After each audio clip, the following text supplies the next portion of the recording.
Next है in the money, at the money या out of the money call या put options.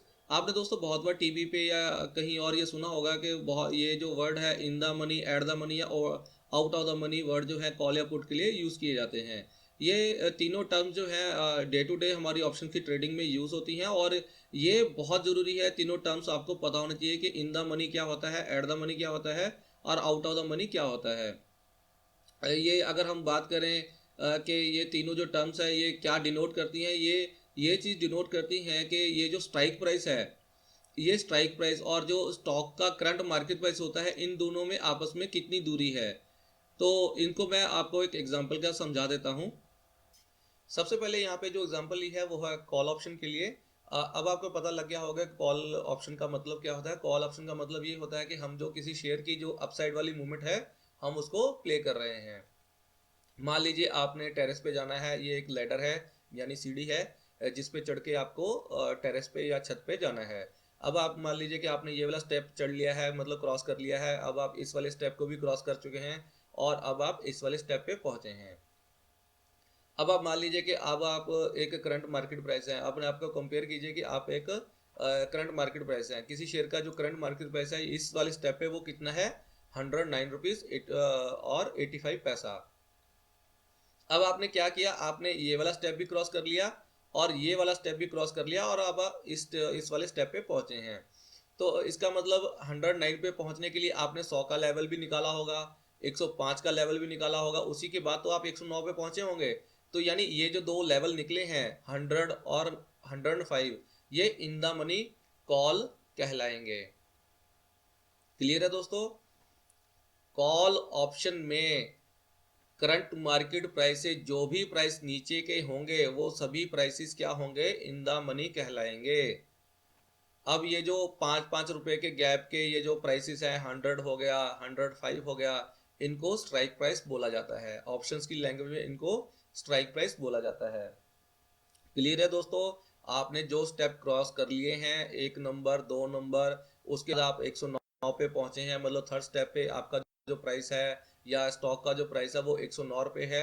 तो इससे यहाँ तक पहुंचने के लिए जो स्टेप आपने क्रॉस कर लिए हैं वो इन द मनी हो जाएंगे, और जो स्टेप अभी आपने क्रॉस नहीं किए हैं, मतलब वो क्रॉस करके आप ऊपर जाएंगे, जब तक आप उन स्टेप्स को क्रॉस नहीं करेंगे वो out of the money call option रहेंगे। जब आप मान लीजिए ये 109 रुपये प्राइस है, ये 111 रुपये हो जाता है, तो ये जो 110 वाला स्ट्राइक प्राइस है ये इन द मनी हो जाएगा। और जब आपका प्राइस 116 या स्टॉक का प्राइस 117 या 120 हो जाएगा, तो ये जो 115 वाला जो प्राइस है ये भी इन द मनी कॉल हो जाएगा। अब इसका मतलब ये है कि जो भी प्राइसेस, आपको एक चीज़ ध्यान में रखनी है कि इसका मतलब ये है कि करंट मार्केट प्राइस से जो भी प्राइसेस नीचे होंगे वो सभी कॉल ऑप्शन में इन द मनी कहलाएंगे। सिर्फ कॉल ऑप्शन की बात कर रहा हूँ यहाँ पे।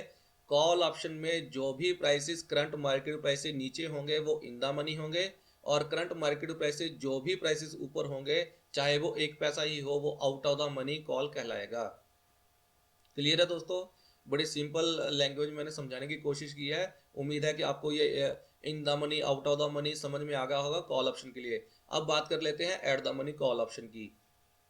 Eight the money call option क्या होता है, जहां पे करंट मार्केट प्राइस और जो स्ट्राइक प्राइस होता है जिसको आप प्रिडिक्ट कर रहे हैं दोनों एक बराबर आ जाएं या दोनों एक बराबर हों, उस प्राइस पे ऑप्शन को बोला जाता है कॉल ऑप्शन को, या पुट ऑप्शन, ये दोनों के लिए सेम है। कॉल और पुट ऑप्शन दोनों के लिए एट द मनी सेम होता है।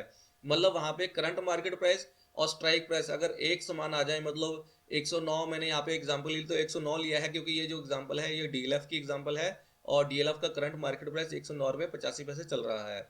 मान लीजिए इसका प्राइस कल को 110 रुपये हो जाता है, और 110 वाली स्ट्राइक प्राइस का और एक करंट मार्केट प्राइस दोनों बराबर हैं, तो ये जो है कॉल कहलाएगी वो एट द मनी कहलाएगी।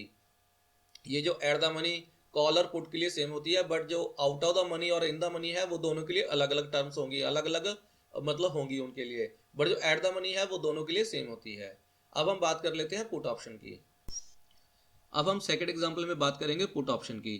पुट ऑप्शन में जैसे है कि आपको पता है कि हम जो किसी स्टॉक की जो डाउन साइड वाली मूवमेंट होती है या नेगेटिव वाली मूवमेंट होती है या गिरावट वाली मूवमेंट होती है, हम उसको स्पेकुलेट करते हैं या उस पर हम प्ले करते हैं।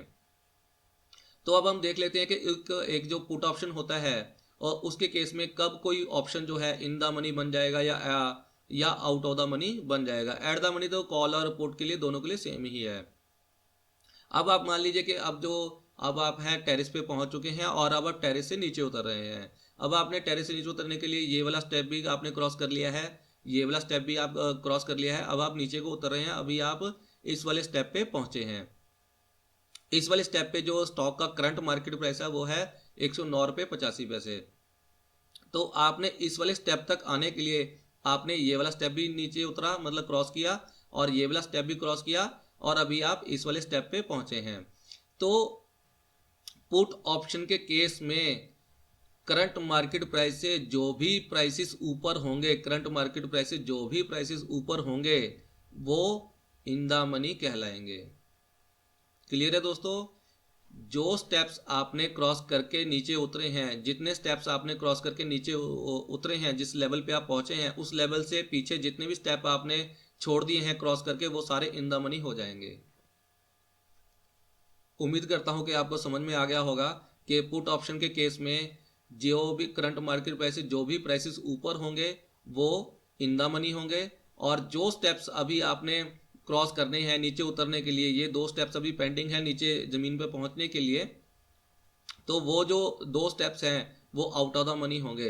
दूसरी लैंग्वेज में बात करें कि करंट मार्केट प्राइस से जो भी प्राइसेस नीचे होंगे पुट ऑप्शन के केस में, करंट मार्केट प्राइस से जो भी प्राइसेस नीचे होंगे वो आउट ऑफ द मनी कहलाएंगे। उम्मीद है कि आपको समझ में आ गया होगा।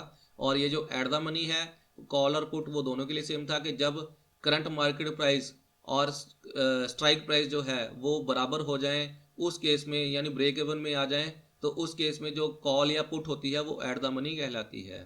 क्लियर है दोस्तों? उम्मीद है आपको ये जो समझ में आ गया होगा कॉल और पुट के केस में in the money, at the money या out of money, out of the money जो कॉल या पुट होती है वो क्या होती है। अब हम देख लेते हैं कि जो ऑप्शन का प्रीमियम होता है उसकी प्राइसिंग कैसे होती है। ऑप्शन की जो प्राइसिंग होती है उसमें 2 चीज़ें इंक्लूडेड होती हैं, या ये कहें कि ये 2 वैल्यू से डिराइव होती है, 2 वैल्यू को मिला के बनाई जाती है। पहली है इंट्रिंसिक वैल्यू, दूसरी है टाइम वैल्यू। इंट्रिंसिक वैल्यू का क्या मतलब है? इंट्रिंसिक वैल्यू का मतलब है कि किसी चीज़ की रियल वैल्यू का होना, मतलब थ्योरेटिकल ना हो, उसकी रियल वैल्यू हो, उसको इंट्रिंसिक वैल्यू बोला जाता है। दूसरा है टाइम वैल्यू। अब आपको पता है कि जो ऑप्शंस होते हैं, कॉल या पुट जो भी है, वो एक्सपायरी के साथ आते हैं और ये महीने की लास्ट एक्सपायरी को एक्सपायर हो जाते हैं। अब आप जिस भी डेट में किसी ऑप्शन को ट्रेड करेंगे, यानी कॉल या पुट बाय करेंगे, उस डेट से लेके उस जो भी कॉन्ट्रैक्ट आपने लिया होगा ऑप्शन का, उसकी एक्सपायरी में जितने दिन पेंडिंग होंगे, उस उतने दिनों का जो भी कॉस्ट आपसे वसूली जाएगी प्रीमियम में, वो टाइम वैल्यू कहलाती है। क्लियर है दोस्तों? अगर अभी भी आपको क्लियर ना हुआ तो आप टेंशन ना लें, मैं इसको एक एग्जांपल से समझाऊंगा, प्रैक्टिकल एग्जांपल से समझाऊंगा, और उसमें आपके ये सारे डाउट्स क्लियर हो जाएंगे। और ये जो भारी भरकम सा वर्ड आपको लग रहा है इंट्रिंसिक, ये बहुत ही ईजी लगने लगेगा। एग्जाम्पल लेने से पहले अब हम ये देख लेते हैं कि ये जो इंट्रिंसिक वैल्यू है या जो ये टाइम वैल्यू है, इनकी वैल्यूज हम कैसे फाइंड आउट कर सकते हैं। तो सबसे पहले हम ये बात कर लेते हैं कि ये जो इंट्रिंसिक वैल्यू फाइंड आउट करने का जो तरीका है या जो फॉर्मूला है वो कॉल ऑप्शन के लिए अलग है और पुट ऑप्शन के लिए अलग है। बट जो टाइम वैल्यू फाइंड आउट करने का तरीका दोनों के लिए ही सेम है। पुट ऑप्शन और कॉल ऑप्शन के लिए जो फॉर्मूला है वो दोनों के लिए सेम है, बट ये जो इंट्रिंसिक वैल्यू फाइंड आउट करने का जो फॉर्मूला है वो दोनों के लिए अलग अलग है। इस बात को आप नोट करके रखें। सबसे पहले बात कर लेते हैं कि ये जो कॉल ऑप्शन है उस केस में अगर हमको इंट्रिंसिक वैल्यू फाइंड आउट करना है तो हम कैसे फाइंड आउट कर सकते हैं। उस केस में क्या करना है कि जो स्टॉक का करंट मार्केट प्राइस है उसमें से अगर हम स्ट्राइक प्राइस को माइनस कर दें, कॉल की स्ट्राइक प्राइस जो भी हम लेना चाहते हैं उसको अगर हम माइनस कर दें तो जो डिफरेंस आएगा वो इंट्रिंसिक वैल्यू बच जाएगी। इसी तरीके से पुट ऑप्शन के केस में अगर हम इंट्रिंसिक वैल्यू को फाइंड आउट करें, उसके लिए हमें क्या करना होगा, हम जो स्ट्राइक प्राइस होगा, पुट का जो स्ट्राइक प्राइस होगा उसमें से स्टॉक का जो करंट मार्केट प्राइस होगा उसको माइनस करना होगा। इस तरीके से जो भी बैलेंस बाकी बच जाएगा वो इंट्रिंसिक वैल्यू होगा।